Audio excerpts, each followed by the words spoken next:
ये वो एक्सरसाइज है जो हमारी मंडली के साथी करते हैं, जिसमें मैं एक वाक्य देता हूं और उसी वाक्य से शुरू करके 6 अलग अलग राइटर्स लिखते हैं 6 नन्ही कहानियां। आज का वाक्य है, गली वही थी, छज्जे बिल्कुल वैसे ही थे और लकड़ी का पुराना दरवाजा भी वही। आइए सुनते हैं कि मेरी मंडली की सदस्य रश्मि कुलश्रेष्ठ ने इसी वाक्य से शुरू करके कैसे लिखी है एक नन्ही कहानी, वो पुराना दरवाजा। गली वही थी, छज्जे बिल्कुल वैसे ही थे और लकड़ी का पुराना दरवाजा भी वही। बस बाईं दीवार पर लगी नेम प्लेट बदल गई थी। बृजनाथ सिंह की जगह सचिन खुराना लिखा था। मैंने घंटी का बटन दबाया और इंतजार करने लगा कि कब दरवाजा खुले और मैं देखूं अपने घर का आंगन जहां मैं खेलता था। वो नल जिसकी टूटी पर माँ ने सूती कपड़ा बांधा था, वो खूंटी जिस पर बाबा की छड़ी लटकती थी। थोड़ी देर में दरवाजा खुला और सामने घर का नया मालिक सचिन खड़ा था। 2 पल मेरा चेहरा गौर से देखते हुए बोला, अरे आप हैं विशाल जी, मैंने तो बड़ी दाढ़ी में पहचाना ही नहीं। मैं उसकी खुशदिल मुस्कान देखता रह गया। पहले कितना खड़ूस था, मेरी मुबारकबाद का जवाब भी नहीं दिया था। मैं भीतर चला आया। उसने बेंत की कुर्सी खींच ली, मेरे बाबा की कुर्सी। उसी पर पांव ऊपर करके बैठते थे, हत्थे पर उंगलियां बजाते हुए अक्सर कोई भजन गाते। आखिरी दफा जब इस कुर्सी पर बैठे थे तो कोई भजन गुनगुनाया था क्या? और आपका बिजनेस कैसा चल रहा है? उसने पूछा तो मैं चिहुका, अच्छा चल रहा है। वैसे ये घर लकी रहा हम दोनों के लिए। आपका बिजनेस जम गया और मेरी फैमिली बन गई। घर, बाबा, पत्नी, पूरा परिवार है। उसकी पूरी बात में मैंने बाबा शब्द ही सुना। मैं भी पिताजी को बाबा कहता था। उन्हें कितना मोह था इस घर से। मैंने जब इसे बेचने की बात की तो उन्होंने कहा था कि उनके प्राण इसी आंगन से निकलने चाहिए, फिर चाहे बेच देना। उनको विदा करके मैंने बिजनेस जमाने के लिए बेच दिया था इसे। और कैसे आना हुआ? सचिन ने पूछा। मैंने कागज़ पर पता लिखते हुए कहा, मैं वापस से शहर में आ गया हूँ, ये एड्रेस है। कोई भी पूछते पाछते आए तो दे दीजिएगा। उसने वो पर्ची रख ली। मैं उससे इजाज़त लेकर घर देखने लगा। रसोई के दरवाजे पर नागपंचमी पर काढ़े वो 5 सांप मेरी यादों से ज़्यादा गहरे थे। सीढ़ियों पर रेलिंग का वो टूटा फूल बना नहीं था। पूजा घर पर ओम चिन्ह और गैलरी में पुराना पंचांग अब भी था। मैं एक कमरे के दरवाजे पर खड़ा हो गया। ये मेरे बाबा का कमरा हुआ करता था। मैंने उत्सुकता से भीतर झांका। तख्त पर कोई बुजुर्ग दरवाजे की ओर पीठ करके लेटे थे। तभी गलती से मेरा हाथ सांकल पर लगा और आवाज हुई, कौन? लाला तू आ गया? पूछते हुए वो बुजुर्ग पलटे कि मेरा दिल ठहर गया। आंखें उन झुर्रियों से भरे चेहरे में उलझने लगी, मेरे बाबा के चेहरे में, जिन्हें 3 साल पहले मैं चुपचाप ओल्ड एज होम में छोड़कर चला आया था। कभी सुध नहीं ली थी। और आज जब ये पता चला कि बाबा हफ्ते भर बाद वहां से भाग आए थे तो यहाँ चला आया था कि अगर जिंदा हुए तो शायद लौटे यहाँ। ये बाबा हैं। तभी सचिन ने मेरे करीब आकर कहा, 3 साल पहले मेरी देहरी पे आके बैठ गए थे। ना अपने बारे में बताते, ना परिवार के बारे में, बस बैठे रहते जैसे किसी का इंतज़ार हो इन्हें। एक दिन मैं इनको भीतर ले आया, तब से ये मेरे बाबा हैं और मैं इनका लाला। उसे सुनते हुए मैं देख रहा था बाबा को, उनकी आंखों में जमती भाप और झुर्रियों में उफनते गले को। आप जानते हैं क्या इन्हें? उसने पूछा। मैंने गर्दन हिलाते हुए कहा, हाँ, इनका एक बेटा था जो अब नहीं रहा।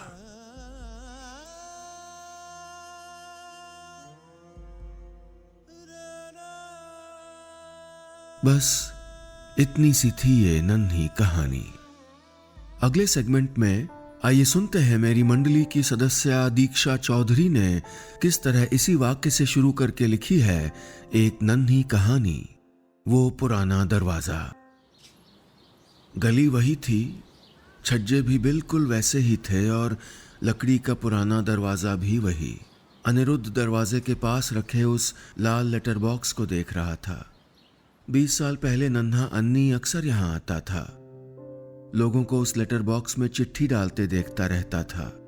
महीनों से उसके बाबा की कोई चिट्ठी नहीं आई थी, उसके जन्मदिन पर भी नहीं। वो घंटों लेटर बॉक्स के पास खड़ा रहता और इस पोस्ट ऑफिस के सामने चक्कर काटता रहता। उसे लगता शायद डाकिया उसके बाबा की चिट्ठी देना भूल गया है और शायद उसे देखकर उन्हें याद आ जाए। मेरे बाबा की चिट्ठी नहीं आई? एक रोज उसने लेटर बॉक्स से चिट्ठियां निकालकर भीतर ले जाते आदमी से पूछा। उन सज्जन का नाम जगदीश था। ये तो भेजने वाली चिट्ठियां हैं, तुम भेज सकते हो अपने बाबा को चिट्ठी, जगदीश ने कहा तो उसकी आंखें खुशी से चमक उठी थीं। अगले दिन उसी वक्त अन्नी हाथ में एक चिट्ठी लिए लेटर बॉक्स के पास खड़ा था। जगदीश ने मुस्कुराते हुए वो चिट्ठी ली और बोला, ठीक है, मैं पहुंचा दूंगा। अन्नी खुशी से उछलता हुआ घर लौट आया। जगदीश ने वो चिट्ठी खोलकर पढ़ी तो उनका दिल भर आया। 7 साल की अन्नी ने उस चिट्ठी में बार बार एक ही बात लिखी थी, बाबा घर आ जाओ ना, मुझे खिलौने भी नहीं चाहिए, बस आप जल्दी से आ जाओ। अन्नी को चिट्ठियां भेजते हुए कई महीने गुजर गए। बाबा का अब भी कोई जवाब नहीं आया। वो बहुत उदास रहने लगा था। उसे देखकर जगदीश भी अक्सर दुखी हो जाते थे। फिर एक रोज अन्नी दौड़ता हुआ पोस्ट ऑफिस में उनके पास पहुंचा। उसके हाथ में एक चिट्ठी थी। देखो बाबा की चिट्ठी, वो चहक रहा था। बाबा ने लिखा है, वो तो मुझे अक्सर चिट्ठी लिखते हैं, नए कपड़ों और किताबों के लिए पैसे भी भेजते हैं, पर क्या? बाबा ने लिखा है कि पोस्ट ऑफिस में ही कोई गड़बड़ है, जरूर यहाँ कोई ऐसा आदमी है जो, उन्होंने कहा मैं खूब पढ़ाई करूं और बड़ा होके ना पोस्ट ऑफिस में नौकरी करूं ताकि किसी बच्चे के बाबा की चिट्ठी ना रुके। जगदीश अन्नी की ये मासूमियत भरी बातें सुनकर मुस्कुरा दिए थे। 20 साल बाद अनिरुद्ध को बाबा के वो खत तो याद थे, लेकिन जगदीश नहीं। आज लेटर बॉक्स को देखकर उसके चेहरे पर वैसी ही मुस्कुराहट खिलाई। वो अब भी पोस्ट ऑफिस के बाहर ही खड़ा था। तभी भीतर से एक सज्जन बाहर आए। उम्र यही कोई 60 के आसपास थी। जी? उन्होंने अनिरुद्ध से पूछा। जी मैं अनिरुद्ध गुप्ता। ओ आइए आइए, अंदर आइए, उन्होंने कहा और वापस मुड़कर आवाज लगाई, राजू एक चाय, देख नए पोस्ट मास्टर साहब आ गए हैं। तो अब आप काम समझ लीजिए, हफ्ता ही है मेरे रिटायरमेंट में। अनिरुद्ध ने हामी भरी। वो सज्जन अनिरुद्ध को उसके कैबिन तक छोड़कर अपने कैबिन में वापस चले गए। कैबिन पर नाम था जगदीश शर्मा और किसी कोने में कार्टन में किसी बच्चे के अपने बाबा के नाम लिखे ढेर सारे खत, और वो पन्ने भी जो उन्होंने उस बच्चे का बाबा बनकर जवाब लिखने की कोशिश में भरे थे। ये जानते हुए कि उसके बाबा अब इस दुनिया में नहीं रहे, उन्होंने सालों पहले एक मासूम का भरोसा, उसकी मुस्कुराहट बचा ली थी। बस इतनी सी थी ये नन्ही कहानी, वो पुराना दरवाजा। अगले सेगमेंट में आइए सुनते हैं कि मेरी मंडली की सदस्य छवि निगम ने इसी वाक्य से शुरू करके कैसे लिखी है एक नन्ही कहानी, वो पुराना दरवाजा। गली वही थी, छज्जे बिल्कुल वैसे ही थे, लकड़ी का पुराना दरवाजा भी वही, और उन्हें निहारते हुए मेरे होठों पर मुस्कुराहट और आंखों की नमी भी वही थी। ऐसा हर बार होता था जब भी मैं शहर के हॉस्टल से लौटकर अपने घर के सामने खड़ी होती, क्योंकि इस बार 12th के बोर्ड एग्जाम्स की तैयारी, रिजल्ट्स के इंतज़ार और फिर न जाने किन उलझनों में फंसकर मुझे अपने कस्बे लौटने में ज़्यादा वक्त लग गया था, तो मेरे अंदर कसक और भी ज़्यादा थी। लग रहा था जैसे मुद्दतों बाद लौटी हूँ। उस वक्त ये गली सूनी पड़ी थी जिसमें मैं अपने भाई बिट्टू के साथ इक्कट दुक्कट, बैट बॉल, पकड़म पकड़ाई, चोर सिपाही और जाने क्या क्या खेल खेला करती थी। दरवाजे से टिककर खड़ी मम्मी हमारी शरारतों पर मुस्कुराया करती और छज्जे पर खड़े पापा आवाज लगाते, चलो अब दोनों खेलना बंद करो और पढ़ाई करो, बिट्टू तो हमारी दुकान संभालेगा, पर बिटिया तुझे तो बड़ा अफसर बनना है ना। मुंह लटकाकर मैं बॉल को देखती और अंदर आकर पापा के इस सपने को पूरा करने के लिए पढ़ाई में जुट जाती। बाद में उदास खड़े बिट्टू और मम्मी को पीछे छोड़कर बेमन से हर बार मैं हॉस्टल चली जाती ताकि एक दिन मैं अफसर बनूं और पापा फख्र से मेरी पीठ थपथपा सकें। दूरी के बावजूद हमारे नेह के धागे और मजबूती से गुनते गए थे। इसीलिए आज अचानक मुझे आया देखकर वो तीनों कितने हैरान हो जाएंगे, इस कल्पना से मेरी मुस्कान और चौड़ी होती जा रही थी। कंधे पर लटके बैग को संभालते हुए दबे पांव में गेट के अंदर घुसी, उड़ के दरवाजे को धक्का दिया और फिर जोर से चिल्लाई, सरप्राइज! लेकिन अंदर से खिलखिलाहट की कोई आवाज नहीं आई। मुझे हैरानी हुई। बड़े बड़े कमरे, किचन, बारामदा, कहीं कोई नहीं था। आज ये लंबा चौड़ा घर कितना सूना लग रहा था, किस कदर उदास और खामोश। ढेरों आशंकाएं मेरे जहन में कौंध गईं। सब ठीक तो था ना? परेशान होकर मैं पुकारने लगी, पापा, मम्मी, बिट्टू, लेकिन कोई जवाब नहीं आया। तभी पीछे वाले आंगन की तरफ से मुझे कुछ धीमी मंत्र पढ़ने जैसी आवाजें सुनाई दी। उधर बढ़ी तो देखा जमीन पर बिछी सफेद चादरों पर मोहल्ले के लोग बैठे थे। एक बड़ी सी माला चढ़ी फोटो थी जिसके सामने शांति हवन हो रहा था। मैं अवाक रह गई, दिल कांप गया। कौन गुजर गया? ये किसका हवन? मुझे खबर क्यों नहीं दी गई थी? कहीं आगे सोचते मेरी हथेलियां मुंह पर कस गईं, रुलाई हलक में अटक गई। किसी अपने को खोने के डर से बड़ी छटपटाहट और कुछ नहीं होती। लड़खड़ाते हुए मैं और आगे गई तो सिसकियां भरता बिट्टू नजर आया, फिर आंखें पोंछते हुए पापा, तो क्या मम्मी? मेरा कलेजा फिर से मुंह को आने लगा। तभी मेरी नजर दीवार से टिकी बेसुध पड़ी मम्मी पर पड़ी। चैन की सांस लेते हुए मैंने तस्वीर की तरफ देखा तो बुरी तरह से चौंक पड़ी। फूलों की माला के पीछे मैं थी। हिचकियां लेते हुए पापा बुदबुदा रहे थे, सब सोचते हैं रिजल्ट में कम नंबरों की वजह से तुमने आत्महत्या की, पर मैं जानता हूं बेटी, मैंने जान ली है तुम्हारी। अपने सपनों का भारी बोझ मैंने तुम पे लाद दिया था। मुझे माफ कर देना बिटिया, मुझे माफ।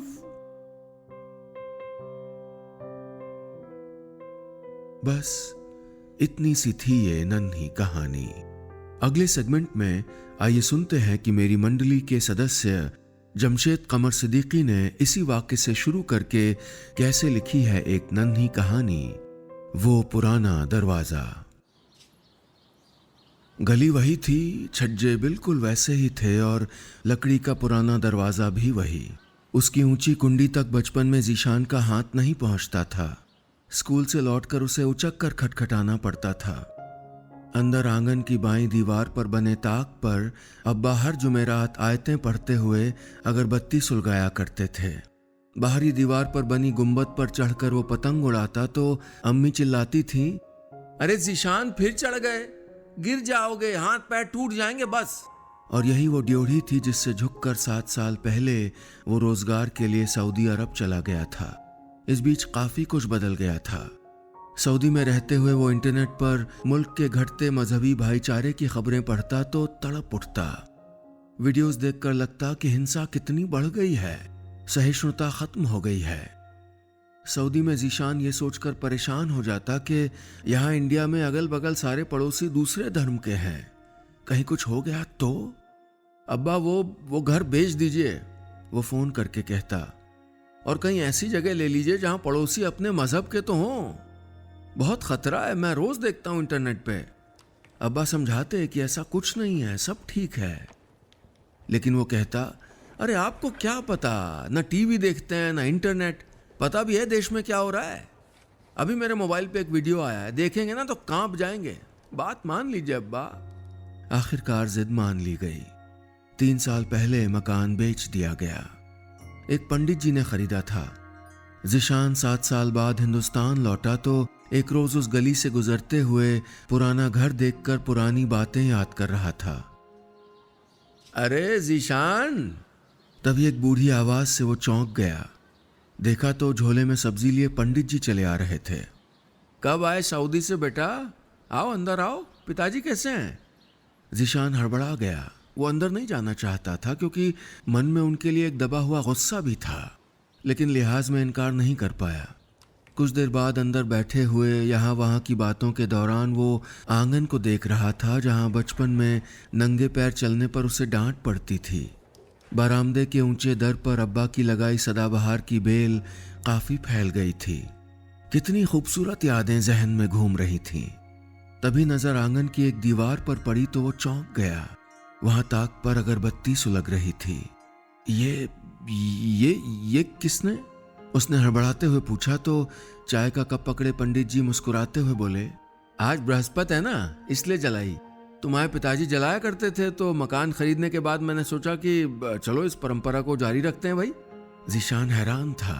वो आगे बोले, अरे भाई वो क्या आयतें पढ़ते थे वो तो मुझे नहीं आती, लेकिन अगरबत्ती तो जला ही सकता हूँ।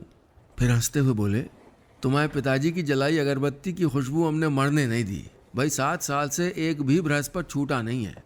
जीशान का चेहरा भाव शून्य और आंखें नम थीं। मन में कोई दूसरा जीशान चीख रहा था कि वो सब जो उसने टीवी, इंटरनेट, मोबाइल फोन पर देखा उसमें से बहुत कुछ झूठ है।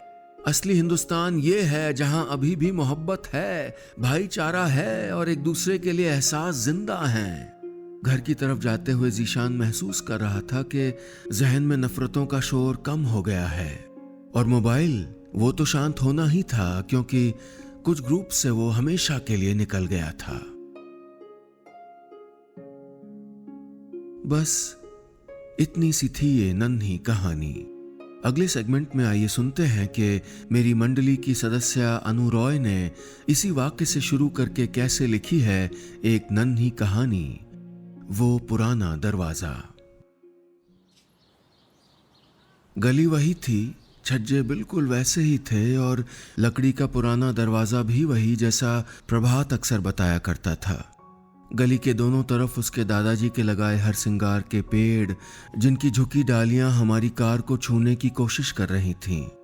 ऊपर से सांझ के रंग में हल्की हल्की धुंध घुल रही थी।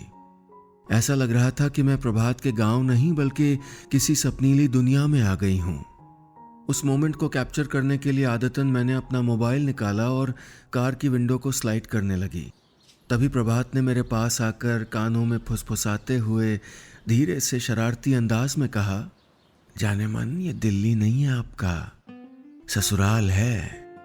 जो ऐसे कार से गर्दन निकालेंगी तो अम्मा और बुआ ना हमारी गर्दन काट देंगी। मैं कुछ कहती इससे पहले कार गली के आखिरी छोर तक पहुंच गई थी। सामने लालटेन लिए 2-4 औरतें और कुछ बच्चे खड़े थे। हल्की मध्यम सी पीली रोशनी। मैं गेट खोलकर उतरने ही वाली थी कि प्रभात ने फिर टोक दिया। अब क्या हुआ? मैं थोड़ा झल्ला कर बोली, बेब ऐसे नहीं उतर सकती तुम यार। बुआ लोग पहले नजर उतारेंगी फिर उतरना होगा। और प्लीज थोड़ी देर के लिए सर पे चुन्नी ले लो ना। क्या यार, शादी के 7 महीने बाद भी रस्में? मैंने कहा, ससुराल तो पहली बार आई हो ना। कहकर प्रभात मुस्कुराने लगा। गुड़ लावरी, प्रभात बहू को खिलाएं हम भी जरा। पुतो आज पहली बार अंगना में उतर रही। हाँ, ये कौन है? अम्मा तो नहीं है? उनसे तो फोन पे बात हुई थी कई बार। वो तो हमारी कोर्ट मैरिज में भी आने वाली थी, पर अचानक बाबूजी के बीमार होने की वजह से नहीं आ पाई थी। मैं सोच ही रही थी कि प्रभात की आवाज कानों में पड़ी, लो खिलाओ अपनी बहुरिया को गुड़, करो मुंह दिखाई। और ही करता हुआ प्रभात कार में मुझे अकेला छोड़कर उतर गया। उसके बाद एक एक करके सभी औरतें मुझे गुड़ खिलाने लगीं।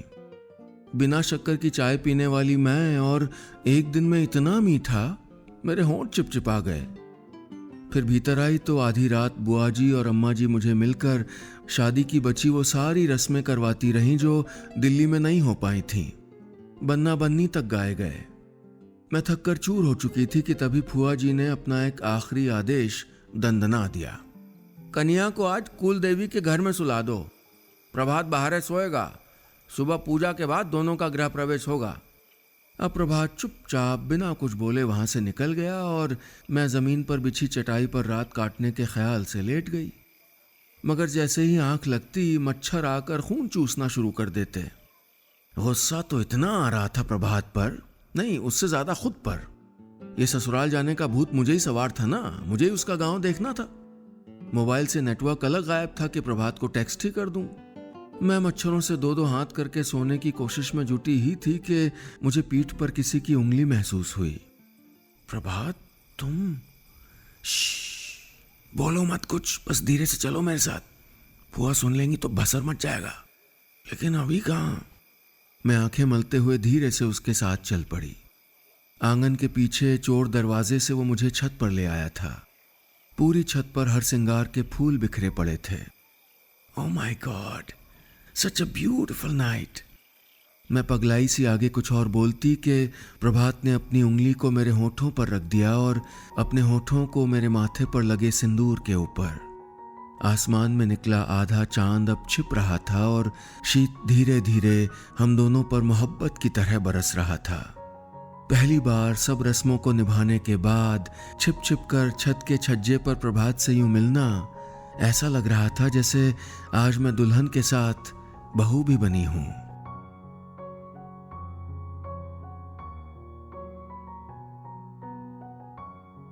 बस इतनी सी थी ये नन्ही कहानी।